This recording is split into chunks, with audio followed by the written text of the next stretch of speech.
I'm going to go. I'm going to go tough. Eagles defense. That's I'm going to go tough. Eagles defense. They shut down a very good offensive team, a team that pretty much did an excellent job in their season opener against the Green Bay defense that was supposed to be pretty good.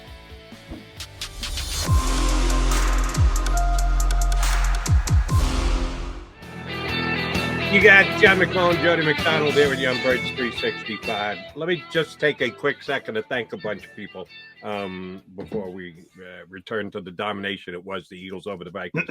Let me thank Johnny Mack for getting up despite writing till 3 o'clock in the morning.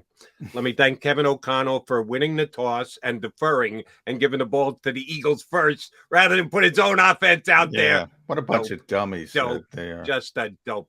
And thanks to our next guest, who was with us on our first show 364 shows ago, and he's back for number 365, Joe Santoliquito, who wrote the game recap story for us here on JAKIBSports.com. So he's getting up early, too.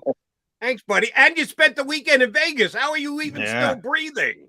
I don't know, guys. I amaze myself. Yeah.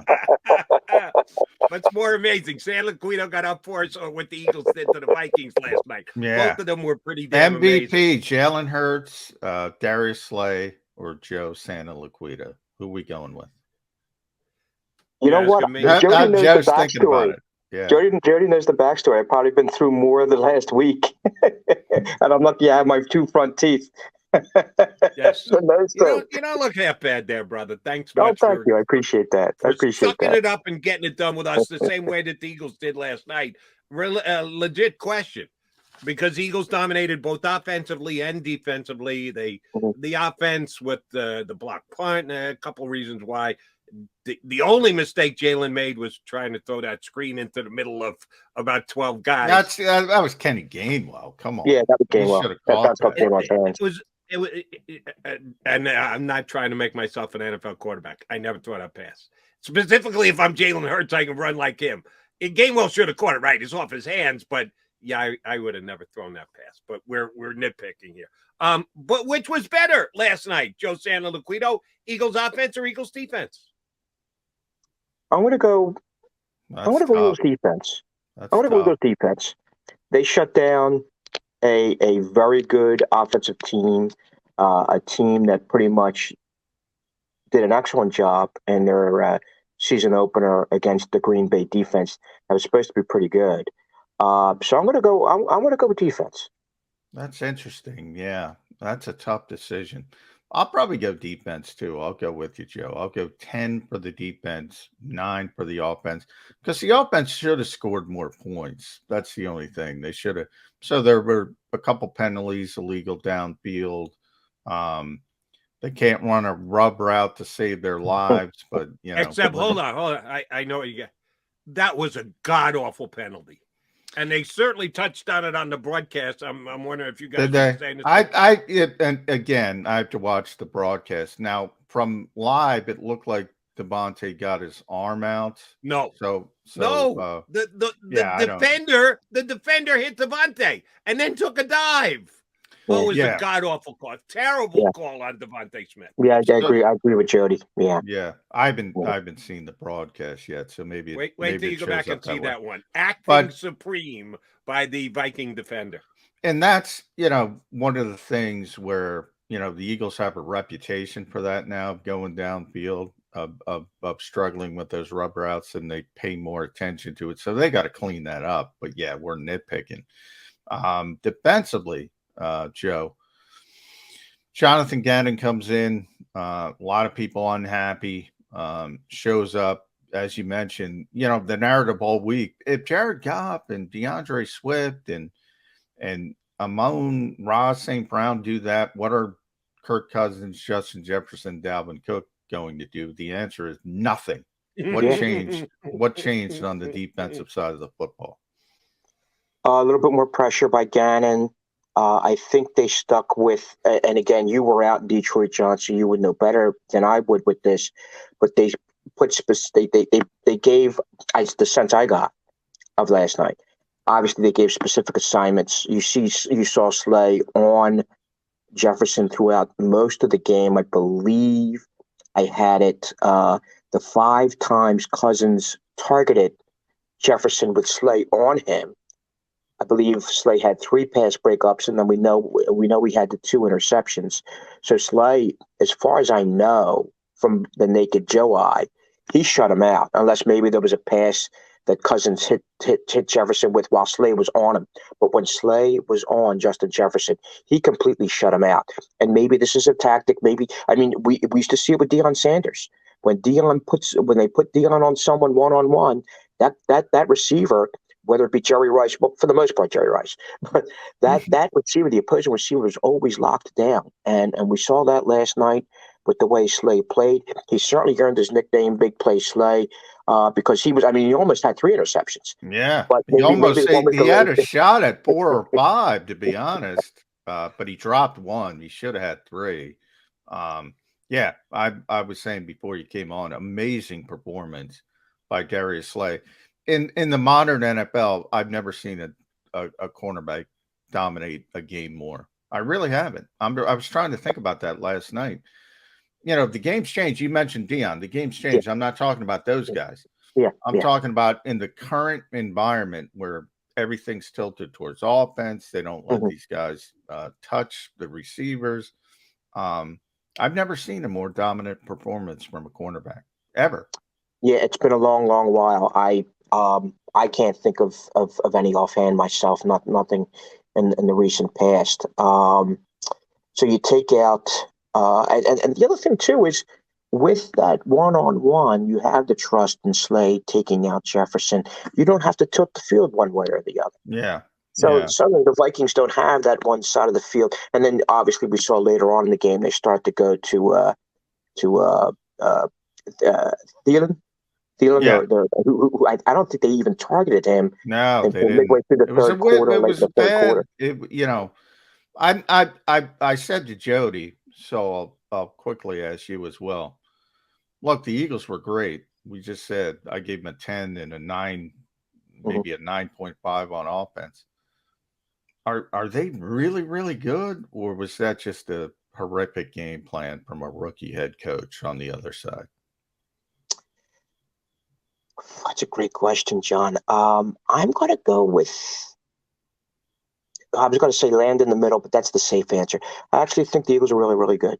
I really think they're that good. I mean, we saw a situation where the Eagles were presented with a soft shell zone, which it was confounding throughout the whole game. That's what I'm saying. Who's a Super Bowl? I believe he's a Super Bowl defensive coordinator. I mean, this guy has credentials coming in, and he was playing. I'm going to go here with this. He was playing the kind of defense that we saw from Jonathan Gannon. Yeah, exactly. Well, they play the same scheme. Yeah. I mean, I couldn't even see the safety sometimes. I mean, were they in the parking lot? And Hurts, to his credit, they were almost daring him. Go ahead and pick us apart. Go ahead and pick us apart. And he constantly picked them apart. 8 different receivers, 26 of 31 last night, right?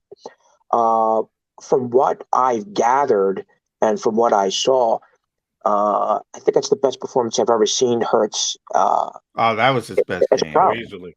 Yeah. I mean, it was Oklahoma-esque. That Jalen Hurts was Oklahoma-esque. And again, credit to him, credit to the offense, credit to Sirianni. I mean, they saw something there, and it was meat on the bone. And they kept on going after it. And the thing that was confusing is that they didn't change. They didn't make any adjustments. Did not. They didn't move up. They didn't do a damn thing. No. And it's almost like, what's the saying in the NBA where you have, a gimme game? Well, that game was kind of like a scheduled loss, even though I knew every game in the NFL is precious. But I couldn't help but feel like I'm not going to say the Vikings exactly mailed it in, but it was like one of those things where we let's see what we can do with what we have here. If we get out with a loss, it's no big deal. I just, like I said, I just got a sense. I don't know why I had that sense. It's interesting you bring that up, Joe, because, I was dealing with the Eagles, but reading the transcripts after the game from the Vikings, the players and Kevin O'Connell, it was like you described. It was like, they just got waxed, and it was like, I was a little bit surprised.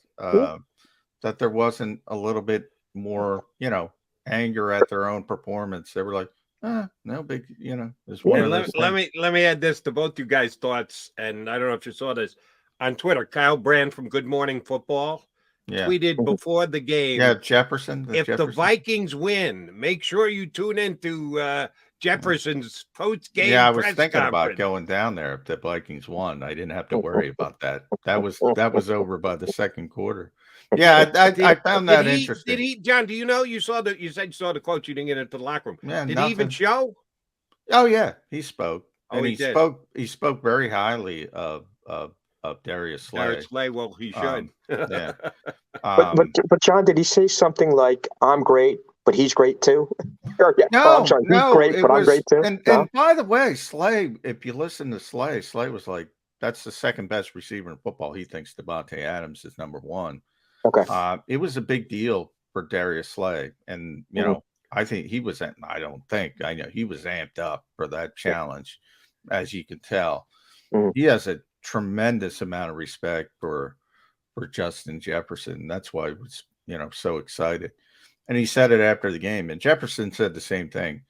They have tremendous respect for each other. It's evident. But I did see that, Jody, and I was wondering what the heck that was about. I don't. Whatever it was, it got canceled by Darius Slay, so it didn't happen. Joe, when you went to the NBA analogy, here's where I thought you were going. In the NBA, everybody makes a run. Everybody gets a 20-point lead, and then the other team makes a run to get it competitive again, and then the better team ends up winning. That's why I thought you were going with the Vikings last night. They never made a run. No. The only thing they did was block a field goal, and they couldn't turn that into any points because Aaron Sipas ran down a faster guy from behind and pulled them. Where was the Viking run last night, Joe? I don't know. And it's interesting you say that because you're expecting it. They have explosive weapons. They are they're still a dangerous team, despite they laid a colossal egg last night on both sides of the ball. But I think the thing I was referring to, Doc Rivers this past NBA season with the Sixers was saying, it's kind of like, again, one of those gimme games where, again, you're dealing with an 82-game schedule. It's one of those games where we got half a Joe. What happened there, Tone? Well, hang on here. I'm here. There you go. We got you. There we go. But I just couldn't help but sense again, repeating myself from a few minutes ago, that the Vikings came in here. Well, we could kind of put out a B or C effort type of thing, and let's see what we can get away with. I think they underestimated the Eagles a little bit. I think they may have overrated themselves. What's the saying? Smelling themselves, right? Yeah. After the Green Bay victory. Yeah. And I think but I also think we found out some things where I was kind of middle of the road with Jalen Hurts, but now I'm starting to think, franchise quarterback here. Player, man. He's become. He's now. He's emerged. He's really emerged. He's really matured. I love his patience. We spoke, I think a month ago, about trusting himself to get those balls in tight windows. And he did. I mean, some of his best throws were incompletions. I mean, the one pass, I think the Goddard. That was his first incompletion. That might have been his best throw of the game. Yeah, exactly. Yeah. Squeezing it between two defenders there. Yeah. So, and that says a lot, and that says his growth, and that also says, again, I think it speaks of his trust, but the most important thing is this trust in himself to get that ball in those tight windows. And right now, I mean, obviously with the way he's playing right now, the sky's the limit. It's 2 games in. He keeps on going this route, though. There could be some bigger things ahead for Jalen Hurts, and if there's some bigger things for Jalen Hurts out there, there's certainly some bigger things for the Eagles. Yeah, about the run, there was a play. Irv Smith dropped a pass. I think it was going to be a 63-yard touchdown. I don't know how it looked on television. It looked like it was a clean drop. I don't think it was, and it was John. It was a terrible drop. I thought that was the run, but once they dropped like 5 passes. Just an awful performance. But getting to Jalen Hurts, here's the next step to me. Detroit was blitz, blitz, blitz. Minnesota was zone, zone, zone. When does Todd Bowles come? When does a smart defensive coordinator mix it up?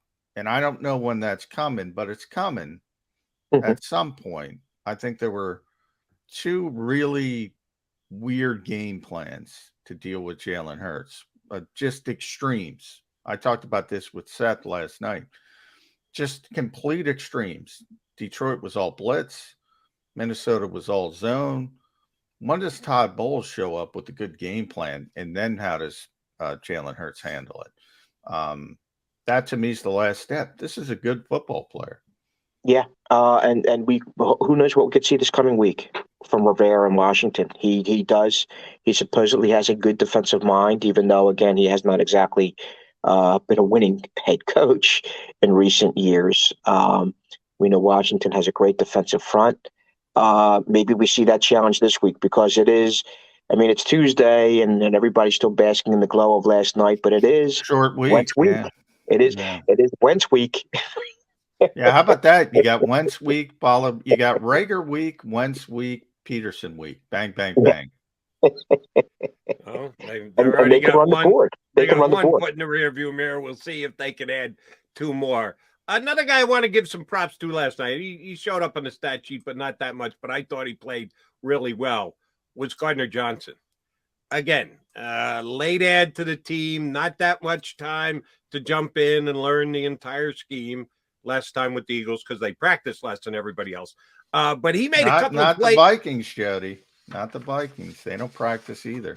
It's the Rams mentality. It's really the Rams mentality. How many points were scored in the second half last night? 0. Okay, then from both teams. We'll group the under practicing Eagles and Vikings together. Well, the only reason I say that, real quick, Jody, the only reason I say that is the Eagles came out with tempo after Kevin O'Connell deferred. And Nick was talking about that. And I asked a couple guys about that. And they thought they would be in better shape than Minnesota. So, and they were, by the way. And they were. So that's the only reason I bring that up. Which is fair. If the Vikings also subscribe to the less is more, I think that was pretty evident last night in the overall performance of the game. But Gardner Johnson made a couple of plays last night. He is a really good athletic, fast safety. I know John worried last week that he might be a little undersized, and that might be why the Eagles struggled against the run against the Lions in week number 1. He and Kaiser White being undersized had no effect last night because the Vikings couldn't run the ball worth a damn, and I thought Gardner Johnson had a hand in on that. He's a talented athlete, and I'm not sure how well he has fit into this system or knows every nuance of this system, but he made some plays last night. So, Football 101, what did Gannon say when they acquired him? I mean, again, getting up to speed with the system, but here's a guy with great football talent, great football instincts coming up, not afraid to put his head in. And I believe there's a couple occasions where he made some nice open field tackles, but he certainly is an upgrade from what they've had in the past. And I am sure as, again, he gets more acclimated with the Eagles system and what Gannon likes to do. And who knows where they could put him and how they can use him. There's certainly an aggressiveness there. And again, maybe he could be used the way Malcolm Jenkins was used. And there's a good possibility that they probably I'm not ready to go there yet. That's why I'm going to go with Johnny Mack. I don't know if he's big enough to be used as the way Malcolm was used. Yeah, Malcolm was he was a different player, man. He was, Jim Schwartz would say he played every different position on the back end. Yeah, all 7 different spots, and he could hold up. And he was an amazing player. So I don't want to put that that kind of threshold on CJ Gardner Johnson, but he did play better, and that's what you expect as he gets more comfortable, and that should continue. Anything I missed? The only thing I can nitpick about, that's the fun part. Let's talk about nitpicks, Joe. The illegal downfield stuff, I think, is a problem. Couple holding penalties, couple false starts. the Eagles probably should have scored 40 plus, to be honest. Yeah. So that kind of little stuff will set you back against a better team. Any other nitpicks besides that you didn't like? Special teams, maybe? Those kickoffs, the Vikings use those mortar kicks. I love Watkins is not a good kickoff returner. He's just not. Yeah. He made a great play on it, but he's just not a good kickoff returner. If I were the Eagles, I would borrow a page from what the Vikings did, that short kick, and you're working off of a longer field. I mean, the Eagles started, I believe, their first 2 drives at around, the 15 or 16? Yeah, they had bad field position all night, but they just went right down the field. It didn't matter. But they had bad field position all night. That's one, I think, the only shining moment for the Vikings. Nitpicking. Okay, I'll nitpick with one thing. I believe what set up the Vikings' lone touchdown, where you saw Hassan Reddick in coverage with their tight end. Yeah. Now, and again, I believe that might have been a 3rd down play where, is it Mund? I think Mund caught the Johnny ball. Mund, yeah. Johnny Mund. And I'm like, what's Reddick doing out there? I mean, the Eagles did not get this guy to be out in coverage. That's, again, nitpicking. Okay, I'm nitpicking at that. But and that's something that are in time that hopefully they'll see and they'll clean up, and we'll see again how differently they may use Hassan Reddick going forward, because he was brought in here to be a pass rusher. He was brought in here to be to bend that edge and create pressure on the quarterback. I don't think he was here to be out in coverage against the tight end, and the Eagles consequently in that one circumstance got burnt by it. That's true. And because the kid made the catch, everybody's going to point that and go, how the hell do they have him in coverage? Yeah, he was trying to be a little innovative. He was probably playing a Johnny Mack. Get your pass rushing linebacker out there in coverage. Show that. Got to throw a curveball every now and again. Exactly. That's what that was. Confuse the quarterback. Here's my nitpick, and feel free to tell me, shut up, Jody.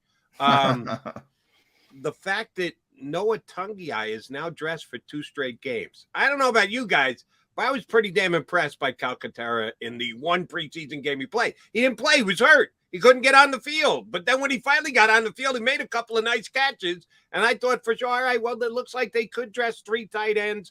Oh, they've dressed 3 tight ends 2 games in a row, but he hasn't dressed for either one of them. And Tungiai was the guy who missed the block. Yeah, he's out there to block, and he missed the block. Yikes. So, yeah. Potential change net. Will we see the debut of Greg Calcaterra next week? I don't. They only have 3 elevations on players, so when Britton Covey's out, they're going to put him on the 53 unless something drastic happens. But so Tungiai, at some point they're going to have to stop, so he's going to get on the field. But yeah, they don't think Grant's ready to play from a blocking standpoint. And that's one of those things with the roster. They thought they might lose him on waivers, so they kept him. And that's what you can do now because they've liberalized the rules. So they knew they can get Tungiai, or they thought it was more likely they would get Tungiai through waivers, but they want him to play because he's farther along. So it's just one of those things, and he'll get his opportunity. That's a nitpick, but that's a good one, Jody. I like it. You asked for a nitpick.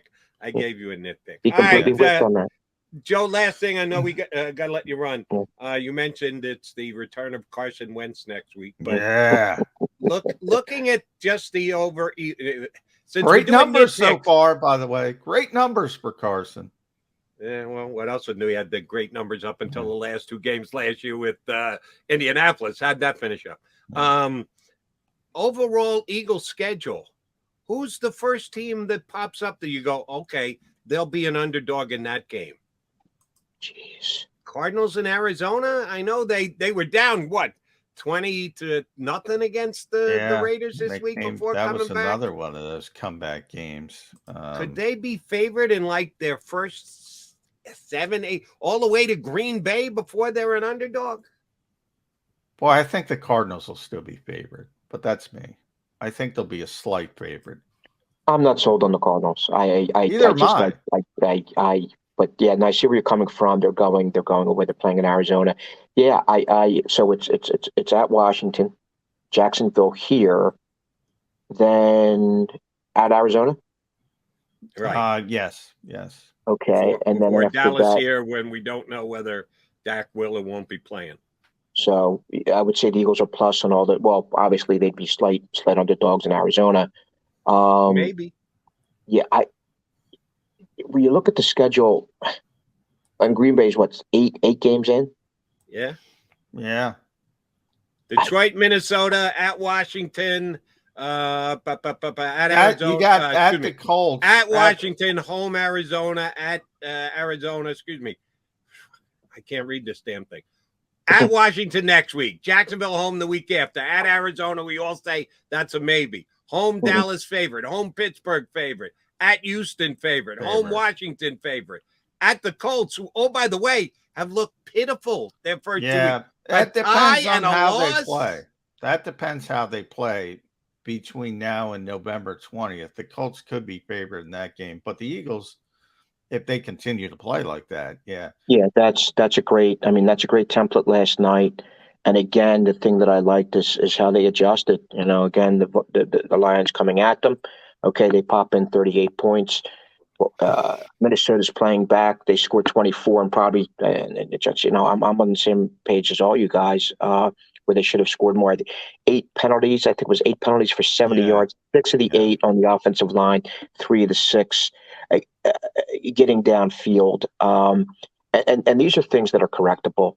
So, well, they haven't corrected that downfield stuff in over a year, so I'm starting to think that's not correctable for this team. But, you know, maybe that's just part of doing business with Jalen Hurts as your quarterback, because, you know, he's going to do some wacky stuff, and guys are going to go downfield. Yeah. They can't see what the quarterback is doing a lot of the time. But so. you made this point earlier, John. You're dead on right.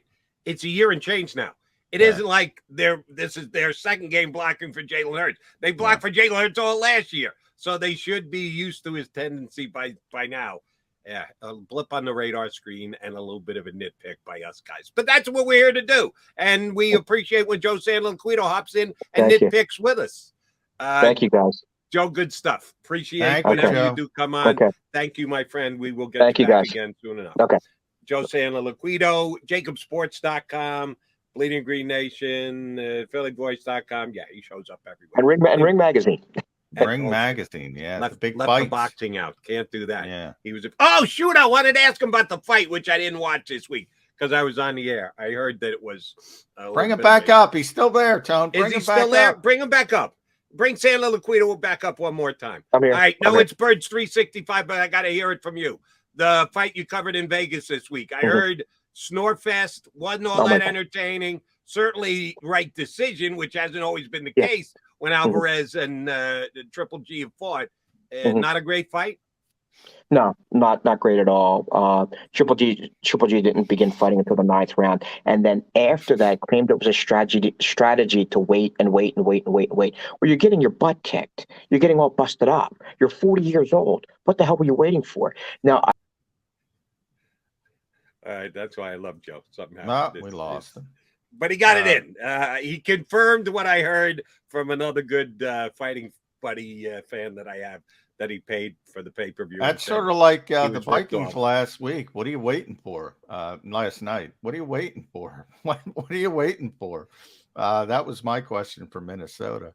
Similar to the Eagles maybe in the opener as well. What are you waiting for? A little shift of sense of urgency. But, hey, Eagles are a good football team, Jody. Good football team. Question is how good. They sure as hell looked good last night. All right, come back. We'll talk more about this dominating win over the Vikings in hour number 2. Chris Franklin from NJ.com. Well, up aboard. You got John McMullen and Jody McDonald. Mac and Mac, Birds 365.